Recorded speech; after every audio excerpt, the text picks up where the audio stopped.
Good morning, good afternoon, good day, good to see you all. Good to see me. Look at the surroundings I'm in today. Usually I record these at home, but I'm here at my St. Andrew's office today. Pastor Doug here with you for another midweek moment. We're studying our neighbor's faith during the summer sermon series. And we started with the Roman Catholic Church last Sunday for St. Andrew's Lutheran and Faith Lutheran in Avon. I say good morning, God bless you, God be with you, and all the good things of God be yours today. If the Roman Catholic Church is the largest denomination, the Jewish faith tradition can claim the oldest. The Jewish faith tradition can claim the oldest. Now, 5-10 minutes here on a midweek moment, even a sermon series, can't possibly get into the depth of the Jewish faith tradition, which is up as our second faith to follow. But just an overview, much of what I gathered comes from Our Neighbor's Faith, a book by Augsburg Fortress, which is our Lutheran publishing house, and the Jewish faith tradition. You know, much can be said, but I have, when I was on an intern at Bethel Lutheran in Avon, we were, the confirmation class came and attended a Jewish worship service at the Indianapolis Hebrew congregation up on North Meridian Street. We were guests there, and we had a service together there with the others of the congregation and experience what it was like to have a Jewish worship service at a synagogue on a Friday evening. In the Jewish faith tradition, they believe, you know, that the Sabbath is an important day during the week, which begins Friday at sundown and goes till Saturday at sundown. So many times their worship will be Friday evening or Saturday morning at their synagogues. And we were treated well and given a tour of the facility. What I remember most about that Jewish worship experience was a couple things. One is their bulletin, the guidebook we used went from left to right, as goes the Hebrew language. We were reading from left to right. Of course, we didn't understand any of it. A second thing I noticed is the use of a cantor. A cantor is much like what we do at church with, it's a similar as to someone who sings the liturgy, if you will. And a cantor is very common in Jewish worship, and they carry also, along with the rabbi, some leadership authority of that synagogue. But I remember the cantor and the woman singing and singing powerfully through a lot of the liturgy. And then probably the most significant thing was the use of the Torah, T-O-R-A-H, Torah,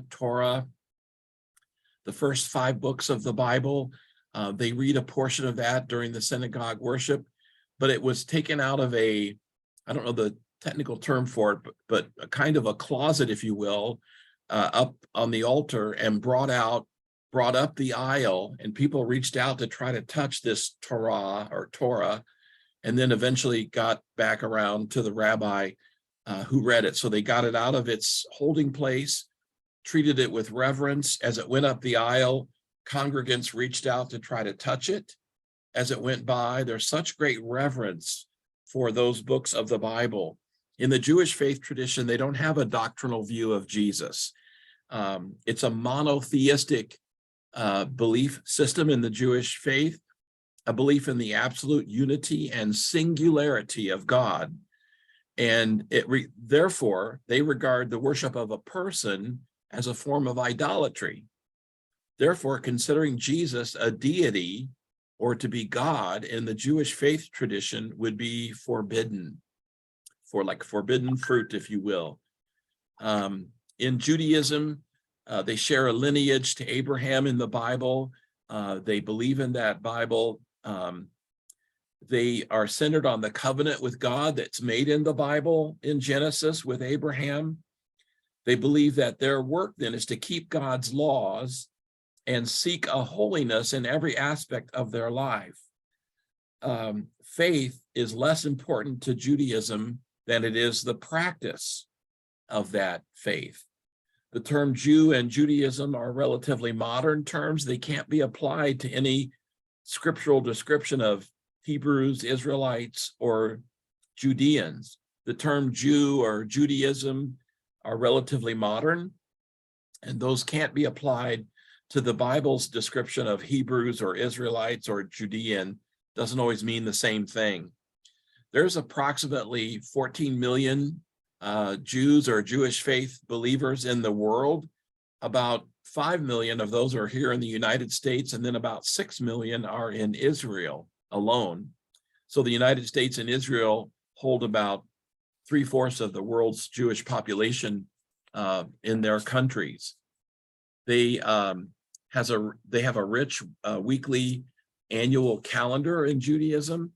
The holiest day is the Jewish calendar is the Shabbat, Shabbat, Shabbat or Sabbath, which begins Friday night at sundown and concludes Saturday at sundown. The Sabbath home meal is understood to be a very significant family and a communal experience. And synagogue services are usually held on Friday or Saturday, like I said before. They believe in the Torah, which was the whole of the laws given to the Israelites at Sinai. They believe they must follow God's laws, which govern daily life. It began about 4,000 years ago with the Hebrew people in the Middle East. They believe in the 10 Commandments. And today in our world, there's about 3 different basic groups of Jewish people who have a different understanding of the interpretation of the Torah.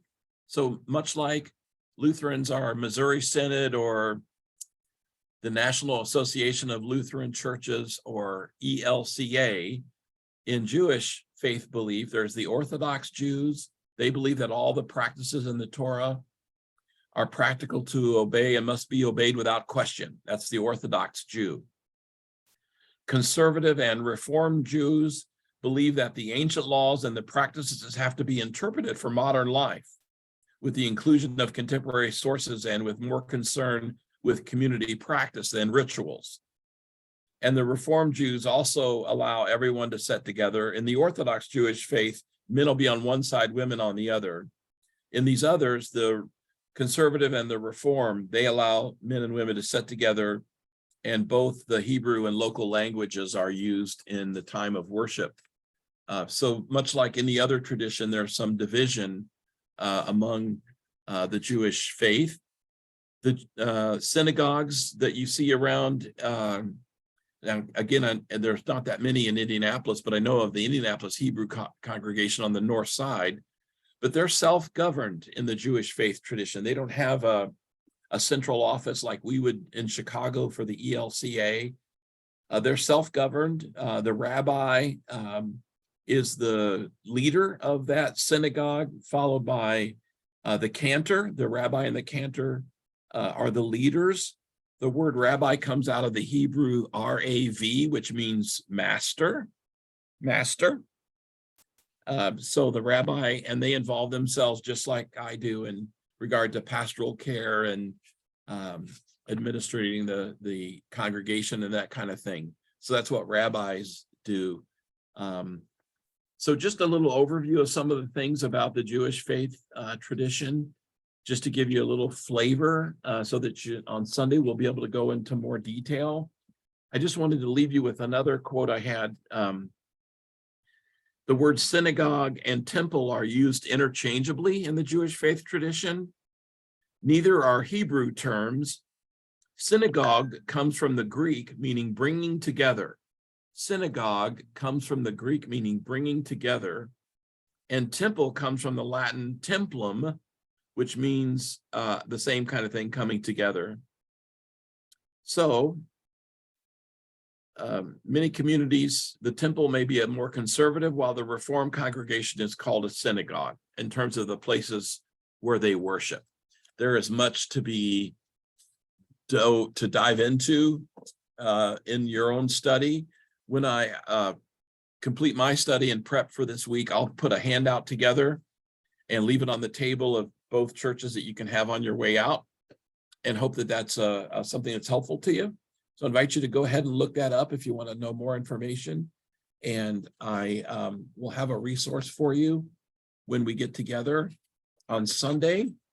Just very quickly, I didn't prepare well, did I? But I think you can.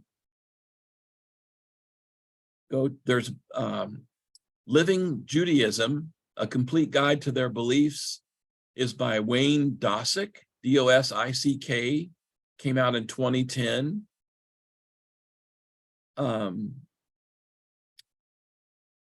so there's, for each of those different divisions of Jewish belief, there's websites, and I'll write those out and have them on available for you on Sunday.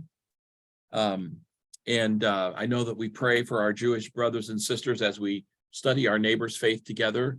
This is just a brief, quick look at it, an overview, if you will, and hope that whets your appetite to dig in and do some more research on your own.